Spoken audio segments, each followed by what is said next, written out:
How's it going, everyone? Sorry for Mother Sponge 1000 today. It's July 13th, 2021, and today we're going to focus on the winter season forecast for 2021 and the 2022 winter season. But before I begin, make sure to subscribe if you want to see more weather accounts. Make sure to like if you like this video. Make sure to turn on post notifications if you want to see even more weather accounts. So to first determine what type of winter you'll experience in a specific region, we first need to take a look at the ENSO forecast over the next several months. So we recently just got the updated ENSO forecast over the next several months as of July 8th, 2021. And you see we are currently in the month of July, and you see that the chance of a La Nina increases as we head closer and closer into the winter, while the chance of a neutral phase drops down significantly, I'd say, from almost an 80 to almost a 60% chance in July,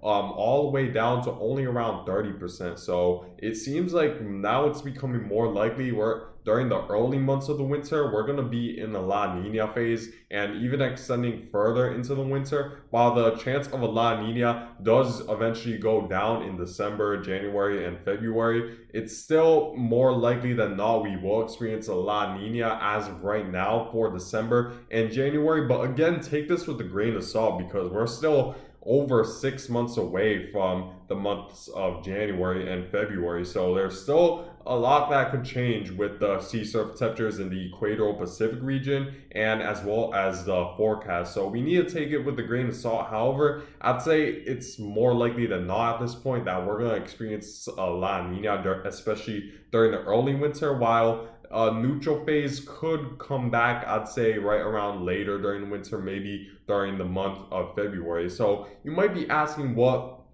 a La Nina means for the winter season for the United States. So to determine that, let's first take a look at what a La Nina is and what exactly it brings to the United States during the winter. And you see that during the La Nina phase, we typically see a pretty noticeable jet stream dip throughout the United States, which brings a lot of colder air further northward, especially towards the northwest United States. And we also see more moist than average conditions in the Pacific Northwest because we have a Pacific jet stream that moves through the area, which is a stark contrast from what you'd see in an El Nino pattern where the Pacific jet stream is nowhere to be found in the Northwest Pacific.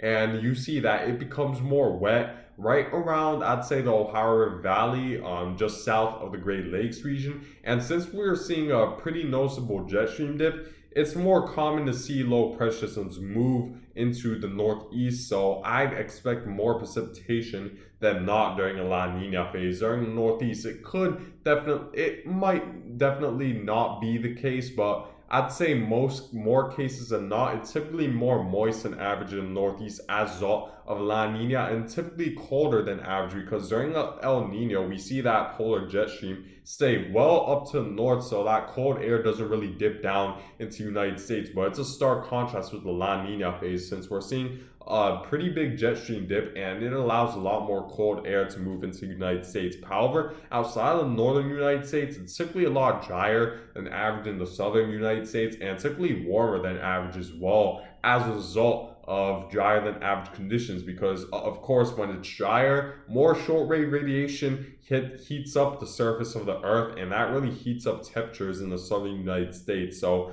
during La Nina we typically see a much drier and warmer southern United States, while the northern United States, I'd say for the most part, is a little bit more moist and cool than average, and we typically see more snowstorms out of the La Ninas.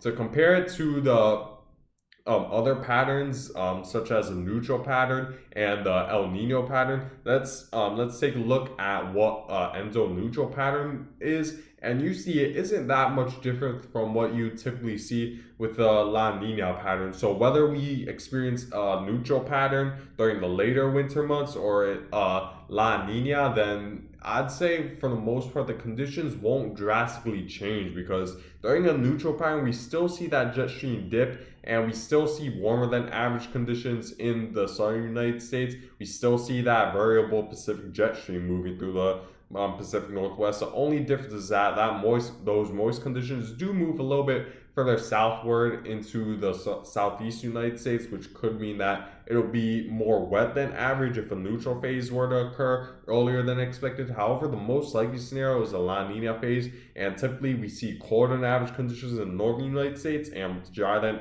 and warmer than average conditions in the southern United States. So that is definitely something to consider when making forecasts for this winter. Based off of what we see with the La Nina, yeah, it should be expected that the northern United States should experience a colder winter and as well as a more moist winter with more snowstorms from a La Nina than, let's say, what you typically experience with an El Nino. And the same goes for a neutral pattern, because we need to also keep in mind that the neutral patterns still do have that big jet stream dip. So I'd expect a colder winter in the northern United States as a result of these patterns, and warmer in the southern United States. And taking a look at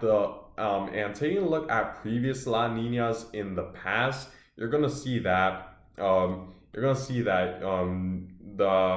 we have plenty of years where it'll be a weak to a moderate La Nina pattern. And based off what I've been seeing over the past several months with the La Nina forecast, I'd expect that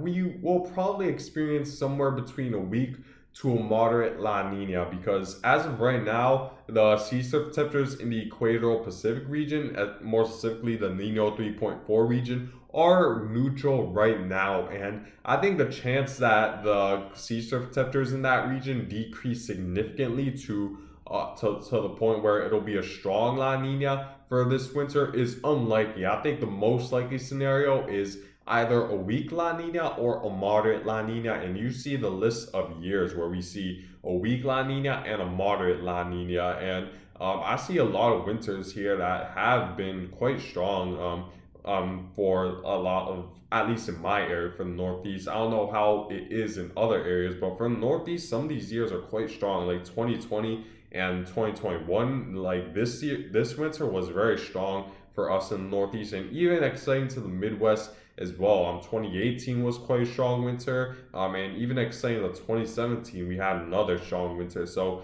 even during a weak and moderate La Nina, we typically see bigger snowstorms out of these years. Taking a look at to check what type of winter you should expect with a weak to moderate La Nina, which is the most likely scenario, we need to take a look at what has happened in the past with weak to moderate La Ninas. And I actually went into a database where it shows what the precipitation and temperature anomalies in the past with all the weak and moderate La Nina years. And taking a look at that, you're gonna see that during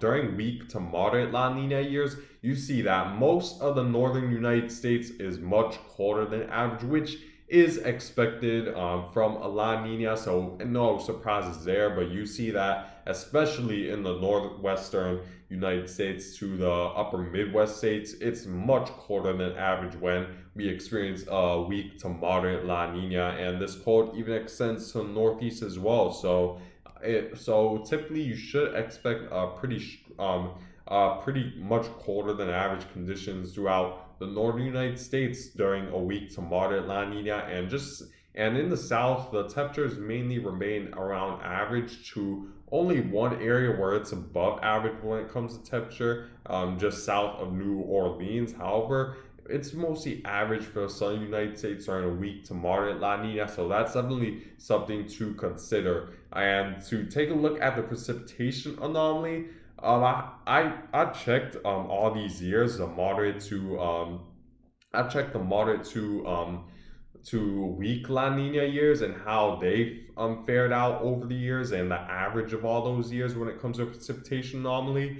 There isn't really a pretty big or consistent pattern that I'm able to identify when it comes to precipitation anomaly. So it definitely becomes more uncertain to predict the precipitation with weak to moderate La Ninas when there isn't really a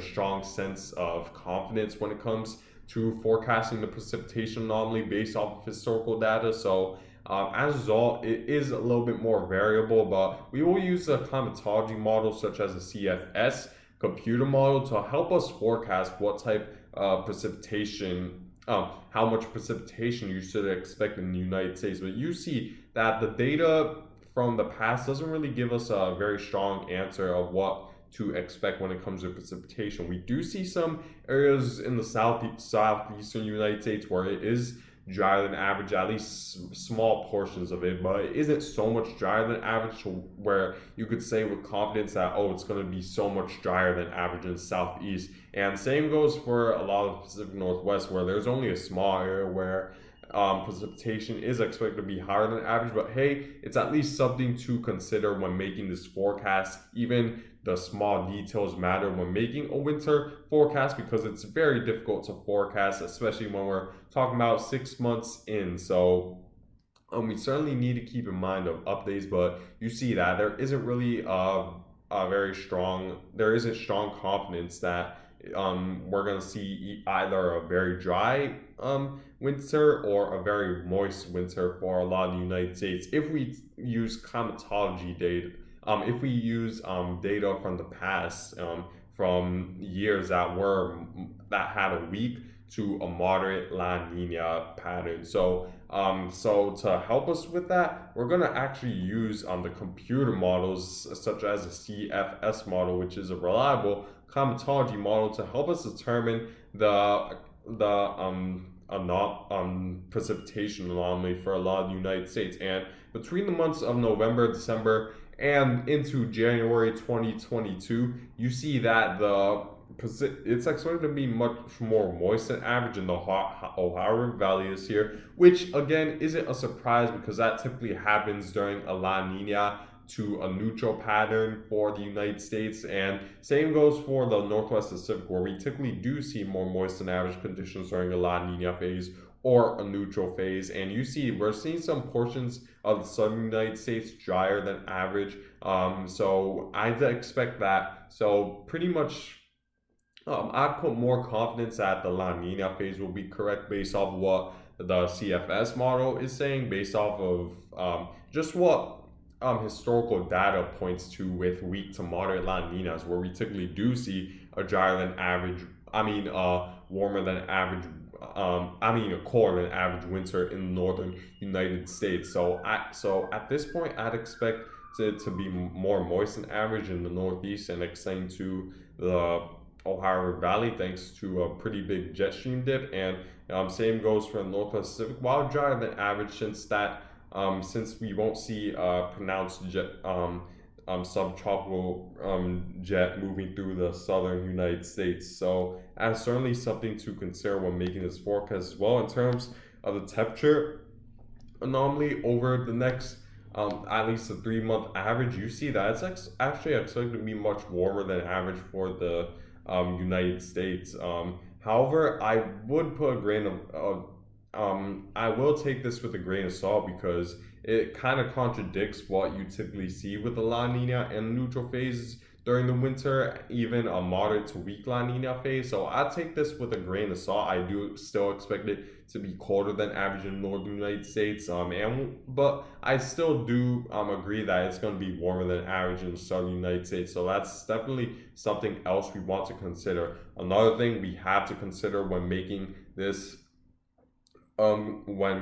winter forecast, we have to take a look at the Arctic Oscillation, because I think there's a huge pattern we need to take a look at when determining what type of winter we'll see. And of course, it's way too early to make any sort of very confident predictions for this winter, because typically an Arctic Oscillation could be forecast within is at least somewhat reliable in forecasting within a couple of weeks away from the date you want to forecast or the time frame you want to forecast. We're forecasting this around 5 to 8 months away, so there's still a lot of unconfidence when it comes to forecasting the Arctic Oscillation. However, I will say that a pattern I noticed with Arctic oscillations is that they do last for several months, either in the positive phase or or negative phase. They aren't completely variable where it changes from day to day. It takes several months for an Arctic oscillation pattern to change from positive to negative. So as a result of this, you see over the past some months, it's been in the positive phase pretty much ever since the middle of May, and we're now in the middle of July. So 2 months we've been around in and around the positive phase when it comes to the Arctic oscillation. And you see the forecast does bring closer to average, but still slightly above average. And if we were to take a guess of when the next Arctic oscillation will happen, it shouldn't happen. It shouldn't happen very far into the future, as I expect it maybe in August we'll go back to the negative and last another maybe 1 to 2 months before getting back to a positive. It's really hard to really time the Arctic oscillation and see when it'll peak, but I do expect that the Arctic oscillation might peak in this winter for the United States. I'd take a guess of January to February, but again, it's super difficult to forecast, so I don't want to delve into that or put too much weight in that with this forecast. But typically, if you don't know what a positive or negative Arctic oscillation is, pretty much when there's a positive Arctic oscillation, that means that the low pressure to the Greenland low and the Bermuda Ridge are much stronger than average at that time, and we typically see stronger winds and jet stream winds and stronger westerly winds from the west to the east prevail over the over North America, and that means that the cold air that's centered in northern Canada will mainly stay in northern Canada because the winds will divert it primarily easterly rather than further southward. However, in negative Arctic oscillation, the opposite happens where we see cold air dip down because the westerly winds are very weak, which means that it allows the cold air to meander further southward into the United States. So a negative Arctic oscillation typically brings a much colder and snowier time frame for the United States, while a positive Arctic oscillation, it's a lot warmer and a lot less snowstorms during that time. So that's definitely something we certainly need to keep in mind when making this forecast. And another thing we need to also take into consideration is the drought forecast for a lot of United States, because again, like I said in previous videos, a drought just doesn't go away overnight. So it's going to be very difficult. So there is that possibility that the drought that's currently dominating the Western United States will stay there for quite a while, and that really gives me more confidence that it will remain dry and warmer than average for a lot of the Western United States. However, I expect this winter that we might see that drought go away in the Northwest Pacific because of a Pacific jet moving through, and maybe this dips down further southward to California, which would definitely be fortunate since you guys want to get out of the drought. However, at this time, I'd expect that it might be drier than average, especially towards the southwestern United States, where even during a La Nina, they typically don't get a lot of moisture in the southwestern United States, but there is a chance that the Northwest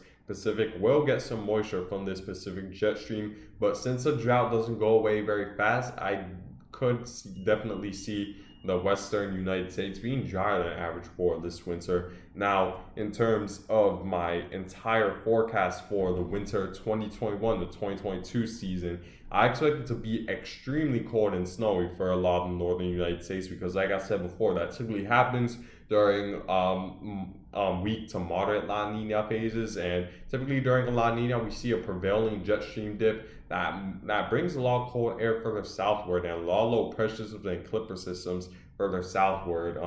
And I do expect a lot of these low pressures to move into the northeast, where we could see a lot of nor'easters as a result of a La Nina, a La Nina phase, a weak to moderate La Nina phase, and I expect them to remain warm and dry for the southern United States, because that typically is what happens during a La Nina, especially during a moderate to weak La Nina. And I expect it to be more cool and moist thanks to a prevailing Pacific jet that's expected to move through the area despite the drought. So this is my winter 2021-2022 forecast. If you want an even more in-depth forecast for your area, just comment your location and I'll give a forecast of how much snow you should expect for your location. For this winter, I expect it to be very snowy for the northern United States. So make sure to be prepared for this winter, as I do expect it to be quite active for the United States. But yeah, guys, I guess that's it for this video. I thank you guys for watching. Make sure to subscribe if you want to see more about the area culture. Make sure to like if you like this video,